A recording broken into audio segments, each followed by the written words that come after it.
मैं आपसे कुछ कहूं उससे पहले फैज़े इलाही नाम की मस्जिद जो आज चर्चाओं का विषय बनी हुई है, इसे जरा आप तस्वीरों में देख लीजिए। जहां तलक आपकी नजर जाएगी इस मस्जिद का एक एक कोना आपको महफूज नजर आएगा। इस मस्जिद को देखकर मैं ये कह सकती हूँ कि कल जो डेमोलिशन की कार्रवाई यहाँ पर की गई, इस मस्जिद को एक भी खरोच नहीं आई है। इस मस्जिद की दीवार में एक भी आप कह सकते हैं दरार नहीं आई है। वजू खाना, मेरे कैमरा सहयोगी आपको दिखाएंगे, वजू खाना पूरी तरीके से सुरक्षित है। मस्जिद में नमाज अता करने की जगह पूरी तरीके से सुरक्षित है। लेकिन कहा क्या जा रहा है, बताया क्या जा रहा है? कहा यह जा रहा है कि फैज़े इलाही नाम की इस मस्जिद को तोड़ने के लिए कल पूरा का पूरा प्रशासनिक अमला तुर्कमान गेट पर मौजूद था। लेकिन इसके उलट सच ये है कि तुर्कमान गेट के पास जितना भी प्रशासनिक अमला कल इकट्ठा हुआ था, जितनी भी बुलडोजर कल आई थी, दरअसल वो यहाँ हुए अवैध अतिक्रमण पर चलने के लिए आई थी। अब जरा इस मस्जिद के आसपास का पूरा इलाका आप देख लीजिए। इस मस्जिद के आसपास का पूरा इलाका जहां अवैध अतिक्रमण किया गया था, वो अभी मलबे के ढेर में तब्दील हो चुका है। मस्जिद को कोई खरोच नहीं पहुंची है। लेकिन चाहे समाजवादी पार्टी के नेता हों, कांग्रेस के नेता हों, असदुद्दीन ओवैसी साहब हों, वो क्या बता रहे हैं? वो ये बता रहे हैं कि मुसलमानों को ठगने की, लूटने की कोशिश की जा रही है, मुसलमानों को उनकी मस्जिद से बेदखल किया जा रहा है, मुसलमानों की मस्जिदें तबाह करने की कोशिश की जा रही है। ये आरोप लगाए जा रहे हैं विपक्ष की तरफ से। और सबसे बड़ी बात तो यह है कि समाजवादी पार्टी के रामपुर से सांसद मोहिबुल्लाह नदवी, जो खुद शाही मस्जिद के इमाम हैं, वो रात 12 बजे इसी जगह पर मौजूद थे और वो भी यही तर्क दे रहे हैं कि फैज़े इलाही मस्जिद को तोड़ने की कोशिश की जा रही थी, इसलिए लोगों का गुस्सा भड़क पड़ा। मेरे लेफ्ट साइड तुर्कमान गेट है, मेरे राइट की तरफ फैज़े इलाही मस्जिद है, जहां इलीगल कंस्ट्रक्शन को तोड़ने का काम किया जा रहा था। और इसके बाद मेरे ठीक पीछे वो एरिया है जहां से भीड़ निकली थी। आइए आपको दिखाती हूँ। मेरे ठीक पीछे वो एरिया है जहां से भीड़ निकली थी। ये अरुणा आसिफ अली रोड है और एक जो हिस्सा है इस रोड का वो दरियागंज की तरफ जाता है।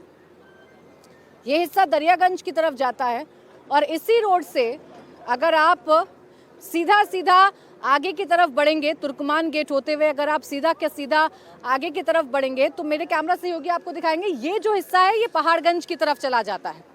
लेकिन इस रोड पर क्या हुआ, कल रात क्या हुआ, तो आइए आपको समझाती हूँ। ये पूरी रोड जो थी वो खचाखच भीड़ से भरी हुई थी और ये भीड़ क्या कह रही थी, मेरे शेरों आज बाहर निकलो। ये भीड़ क्या कह रही थी, आज की रात आपको काली करनी है। ये भीड़ क्या कह रही थी कि मस्जिद को खरोच नहीं आने देंगे, जबकि मस्जिद मैंने आपको दिखाई सही सलामत खड़ी हुई नजर आ रही है। अब आप देखिए कल क्या हुआ होगा। यहाँ ये स्कूटी गिरी पड़ी है, यहाँ पत्थर फैले हुए नजर आ रहे हैं, यहाँ भीड़ जो कुछ कर सकती थी भीड़ ने सब कुछ किया। ये हज हाउस है और इस हज हाउस के पास से ही बड़ी संख्या में भीड़ निकल रही थी, मॉब निकल रही थी और ये जो पूरी की पूरी सड़क है ये खचाखच भरी हुई नज़र आ रही थी। यहाँ कांच के शीशे हैं, टूटे फूटे पत्थर हैं, ये सब कुछ नज़र आएगा। और यहीं पर ये आवाज़ें लगाई जा रही थी कि दुकानें बंद कर दो। यहीं पर ये आवाज़ें लगाई जा रही थी कि दुकानें बंद कर दो, सब लोग बाहर आ जाओ। ऐसा लग रहा था न जाने कौन सी कयामत है जो यहाँ के लोगों पर टूट रही है, जबकि ये कयामत लोगों पर नहीं, ये कयामत अवैध इंक्रोचमेंट पर यानी कि अवैध निर्माण पर टूट रही थी। आप देखिए, मैं बार बार इन पत्थरों को आपके सामने रख रही हूँ। कितना बड़ा पत्थर है ये, कितना बड़ा ईंट का हिस्सा है। आप सोचिए पत्थरबाजों के हाथ में जब ये होगा और पुलिस वाले को जाकर लगा होगा तो पुलिस वालों की हालत क्या रही होगी, कितने बुरे जख्म उनको मिले होंगे।